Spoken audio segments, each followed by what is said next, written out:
Hello, my name is Paul Waltz, and I'm here to discuss, BVD virus and Zika virus. Zika virus has emerged as a very significant pathogen, particularly in pregnant women. BVD virus is very similar to Zika virus in some of its pathogenesis, so in this regard it serves as a very good model for Zika virus infections.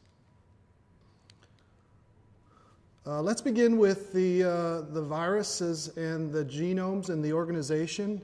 Both Zika virus and BVD virus are members of the family Flaviviridae.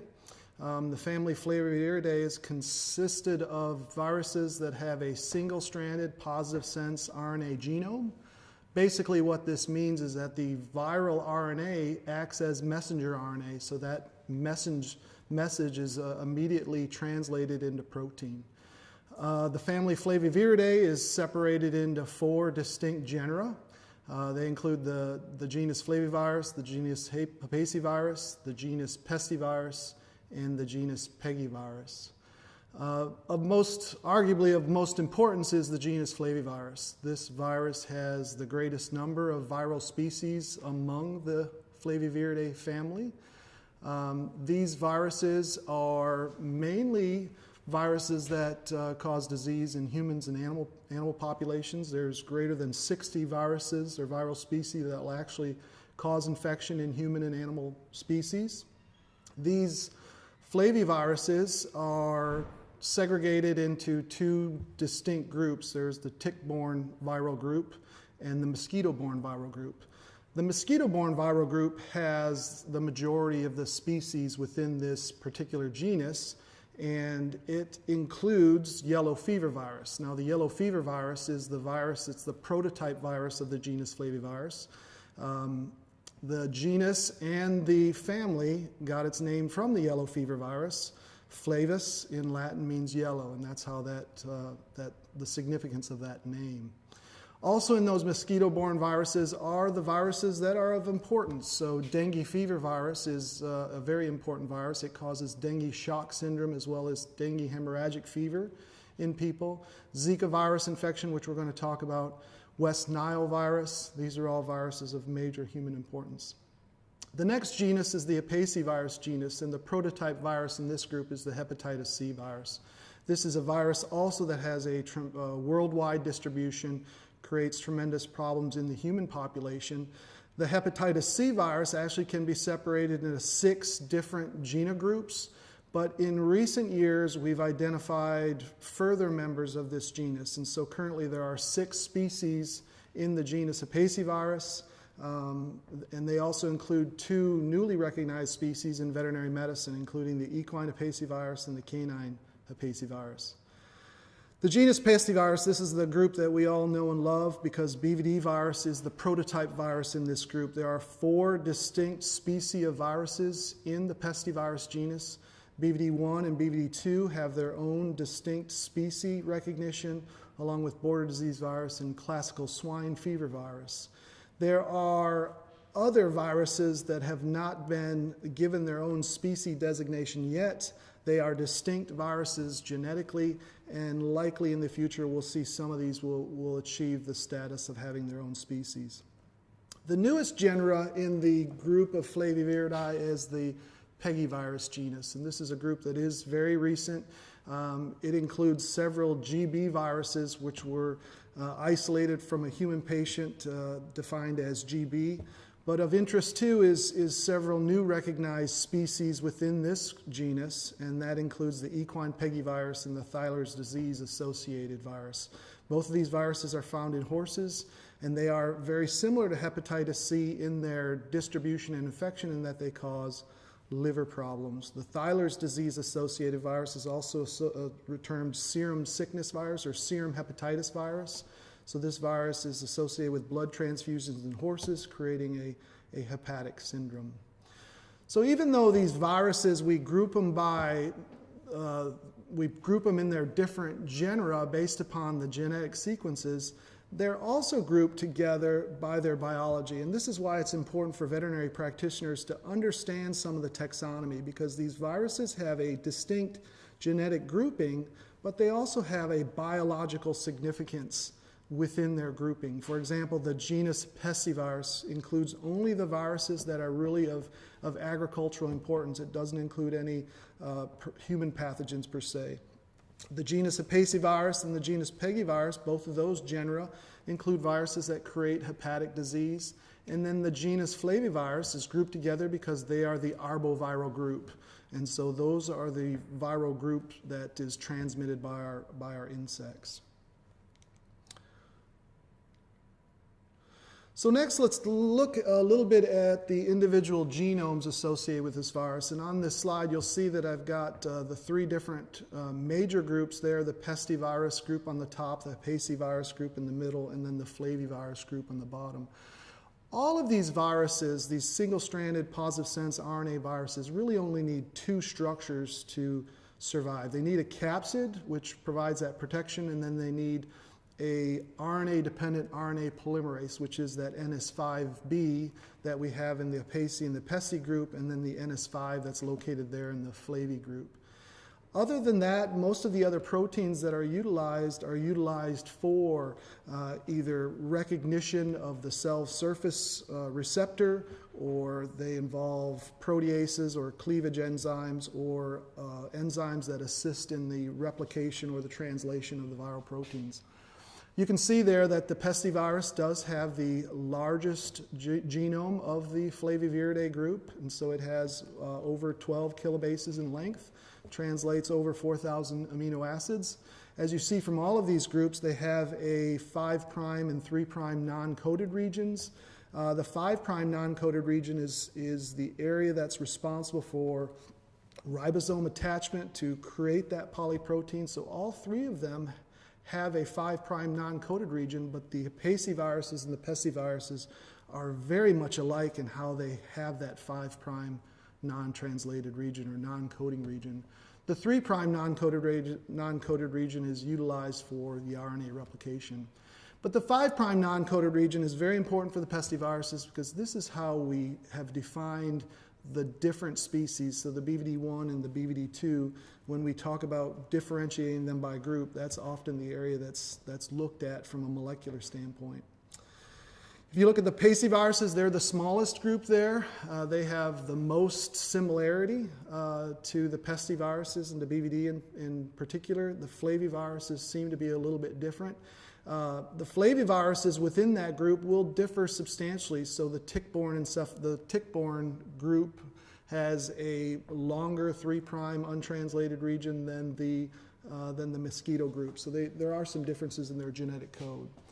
But again, BVD is very important, and the reason it is important because it has two very unique types of protein. The N-Pro is the N-terminal protease. That's a very unique protein associated with BVD virus, as well as the eRNS, which is an envelope glycoprotein, and the RNS stands for ribonuclease secreted. So it has important functions as it relates to the cell and the host.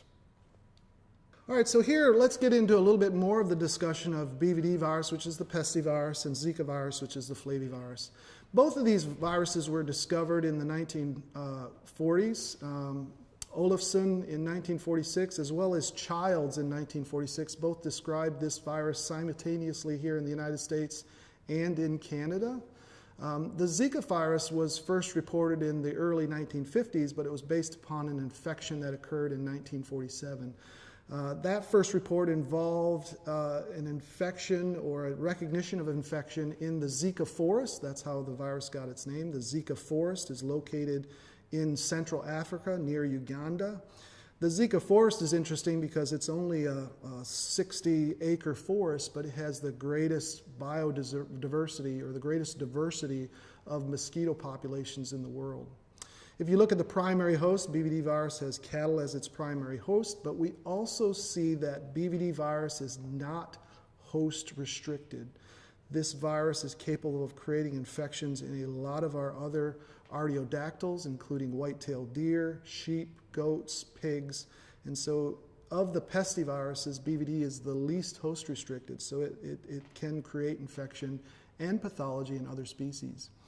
If you look at the primary host for Zika virus, it's mainly the monkey. The rhesus monkey is the primary host. Of course, secondary hosts will involve humans and can involve other animal hosts. There are several reports of seropositive goats and sheep, and so there is some question as to whether Zika virus is not entirely host-restricted either. The primary route of transmission with BVD virus, we know that the primary route is through direct contact, mainly with the population maintenance, which is the persistently infected carrier. Versus Zika virus, the primary route of transmission is through the arboviral vector, the mosquitoes, and the Aedes aegypti is the predominant mosquito that's associated with transmission of Zika virus. Zika virus is unique in that it does go through a sylvatic cycle, and what the sylvatic cycle is basically the endemic cycle, which is the proportion of time that the pathogen is between the vector and its resident host. Where we're starting to see the epidemic, or why we have an epidemic with Zika virus, is because the sylvatic cycle has caused a spillover into an epidemic or an epizootic cycle. And the epidemic cycle is resulted in infections in humans. The clinical manifestations is a real key feature. So the clinical manifestations are quite similar, which is why BVD virus and Zika virus behave biologically very similar in their infected host. Both of them result in a high degree of subclinical infections. It's estimated that 90% or greater of BVD viral infections are subclinical. It's estimated that 80% or greater of Zika virus infections are subclinical. Now, Zika virus does not create dead-end hosts in humans. And what is a dead-end host? A dead-end host is where a virus gets into the host but cannot replicate in a sufficient level to result in transmission. Of the flaviviruses, dengue, yellow fever, and Zika are the only three viruses where when they replicate in humans, they don't create a dead-end host situation. So those three viruses, as opposed to West Nile virus, where humans are dead-end hosts, those three viruses will replicate and can result in transmissions through the mosquito to other humans. And so that's an important feature. But again, both of these viral infections create a subclinical type of disease. So the global distribution, yes, it is global. BVD virus is endemic in most of our cattle populations across the world. And then if you look at Zika virus is mainly confined to areas that have the vector, but because of our world travel, the Zika virus can get out of those certain areas and actually can get into other mosquito species that can result in transmission. So let's focus a little bit on transmission and persistence. So with BVD virus, we totally understand that the persistent infected carrier is a major reservoir of the virus, and most of our herd infections are the result of acquisition of a persistently infected carrier. Persistent infected carrier cattle certainly don't live as long as normal cattle, but there are many instances of PI cattle that have lived multiple years and can result in transmission to other cattle. That acutely infected or transiently infected animals can certainly also be a source of transmission, albeit to a much lesser level than what PI animals are. But the real feature is that these persistently infected carriers, when they are put in contact with susceptible cows, pregnant cows, that can result in the generation of new generations of persistently infected calves. The Zika virus, of course, we've talked about, goes through a sylvatic cycle, and so the rhesus monkey is the primary host for this, so the virus will circulate between the rhesus monkey and the mosquito population, but then it will spill over into human populations. And in human populations, like I referred to previously, we do not see a dead-end host situation, so human-to-human transmission through mosquitoes is another major route of transmission. Other types of transmission occur and are similar between both BVD virus and Zika virus. We can have transmission through saliva, through nasal passages, through urine, and also sexual transmission is a feature of both Zika virus transmission and BVD virus transmission as well.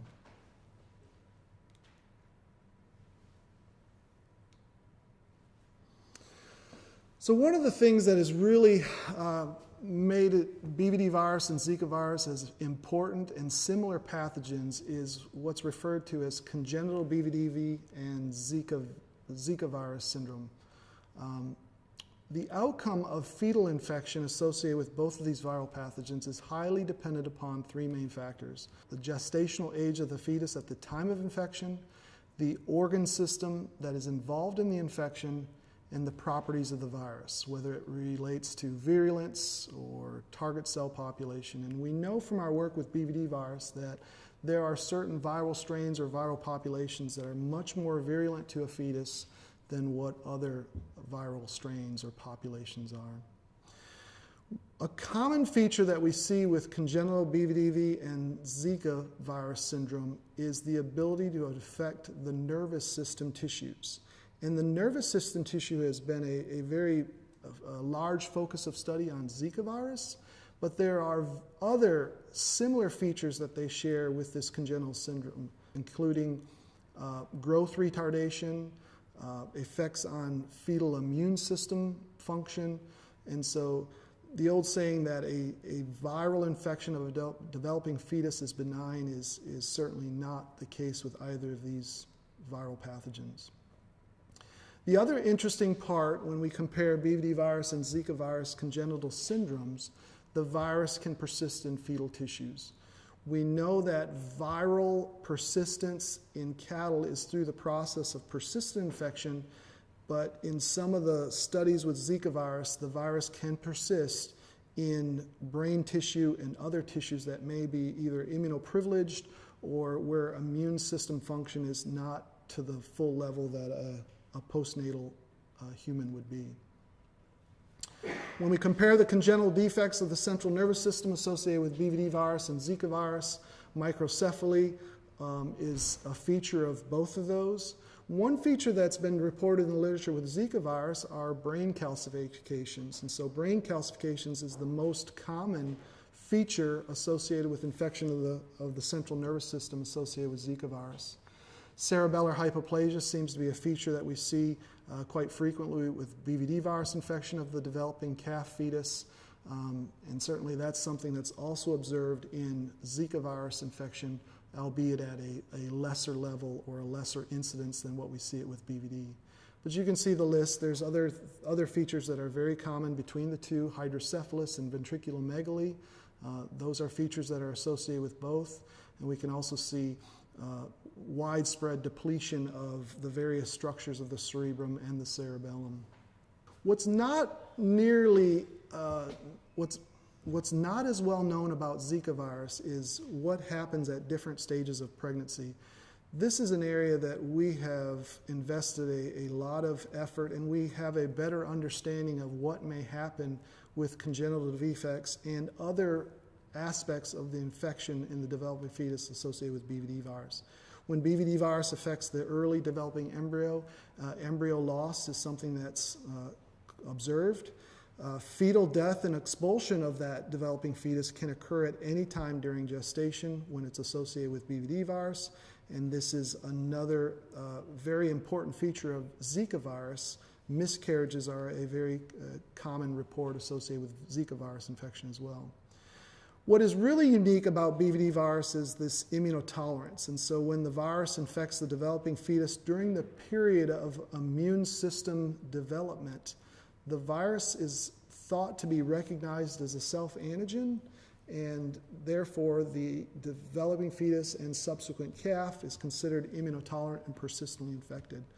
This is a feature that seems to be exclusive of BVD. There's very few and poorly defined examples of this immunotolerance with other viral species and with other infections in other animal species.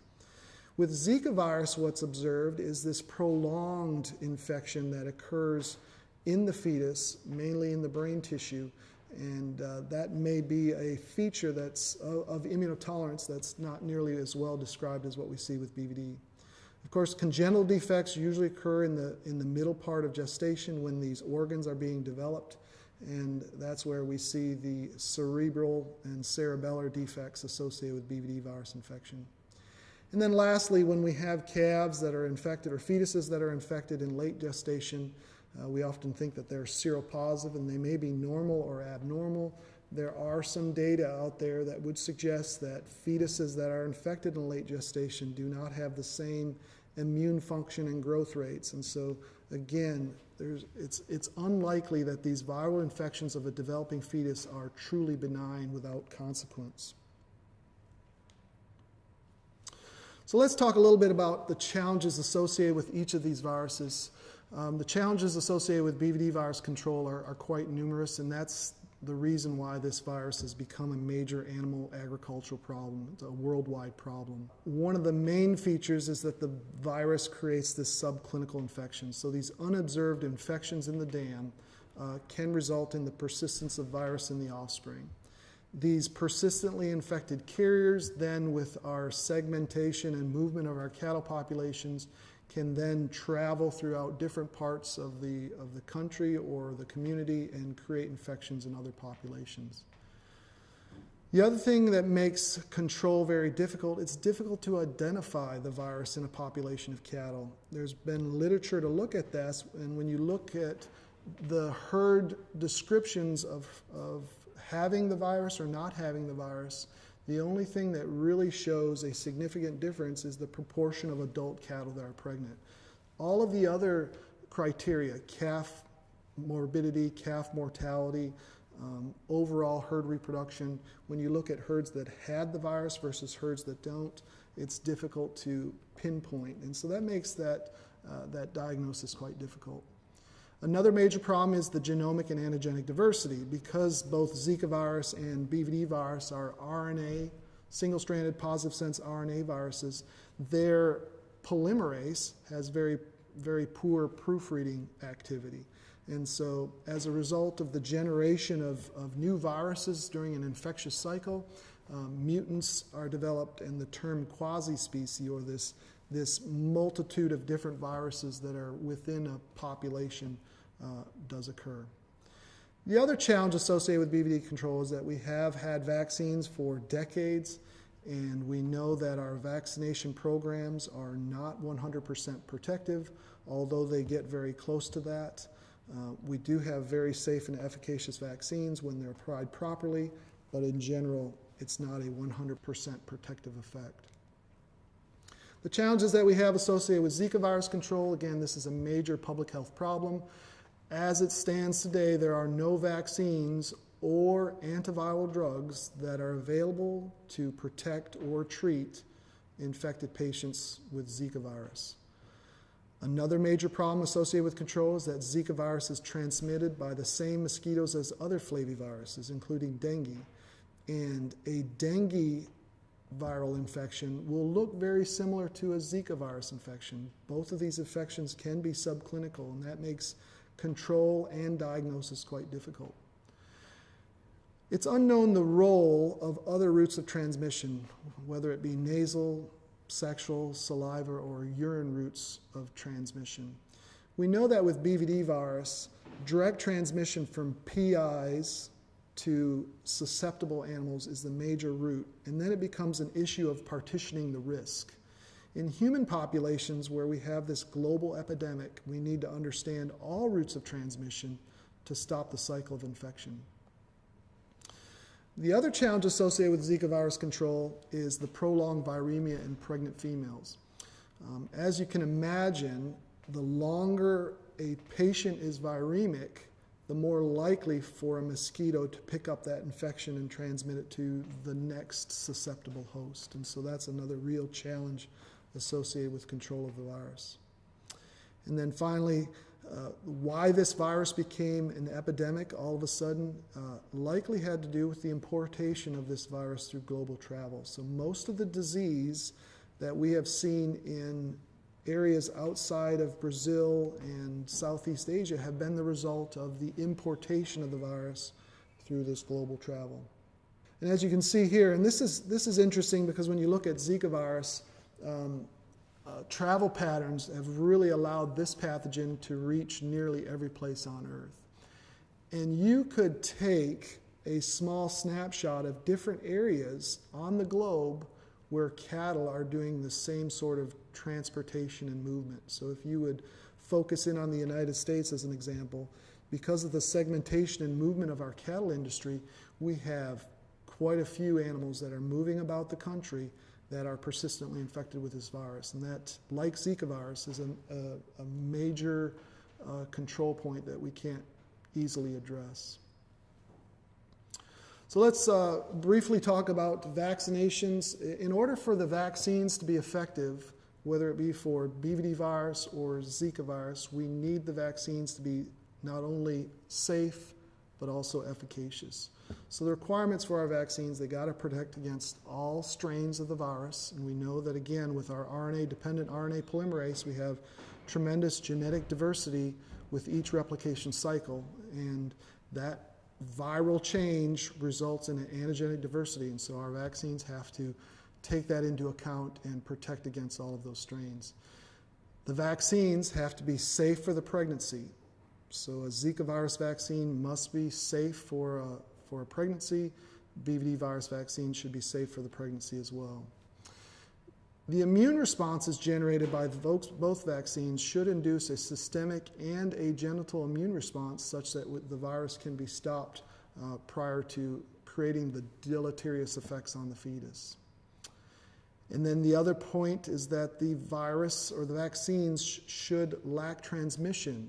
And so this is a very important part of Zika virus vaccine development, is that when these vaccines are to become available, it's important that vaccinated individuals are not allowed to transmit the vaccine strains through the mosquito population.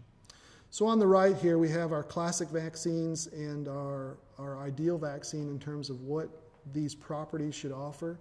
Modified live vaccines, of course, are able to replicate. They're able to stimulate cell-mediated immune responses. Our modified live vaccines have both a potential biorisk as well as an environmental risk, meaning that modified live vaccines can create problems in the animal that's being vaccinated if it's immunosuppressed or stressed or in poor condition. And it can also serve as an environmental risk because our modified live vaccines can be shed to other populations or other animals within the population.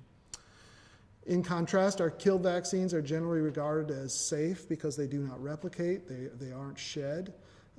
They are more apt to generate a humoral immune response.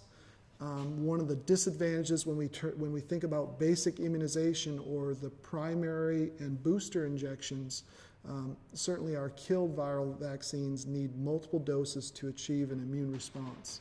So right in between is the ideal vaccine. We would like to have a vaccine that is able to replicate, to generate both arms of the immune system, both humoral and cell-mediated immunity, but is safe in that it doesn't shed, doesn't create problems, doesn't pose a biorisk or an environmental risk when it is used. The Zika virus vaccines we know are likely to be successful, and there are data to demonstrate this. So when a person is infected with a Zika virus, or in some of the experimental data on the rhesus monkeys, they are immune to a re-challenge or a reinfection.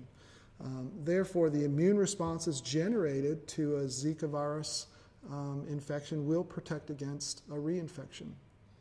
And we know from years and years of data, and a recent meta-analysis was published, that BVD vaccines, when used appropriately, are very efficacious in reducing the level of reproductive problems associated with this virus.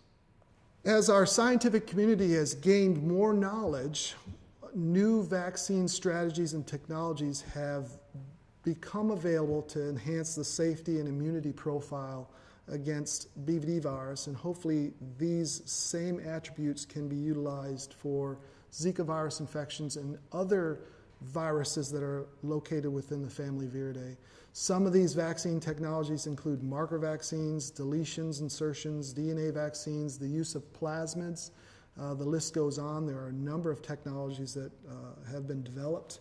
Very few of them have gotten to market. But one of the recent technologies that has come available is the vaccine Bovila, which utilizes this new BVD virus vaccine technology. When you look at the gene sequence of BVD virus, the Bovila vaccine utilizes a N-pro deletion and an eRNS deletion as well.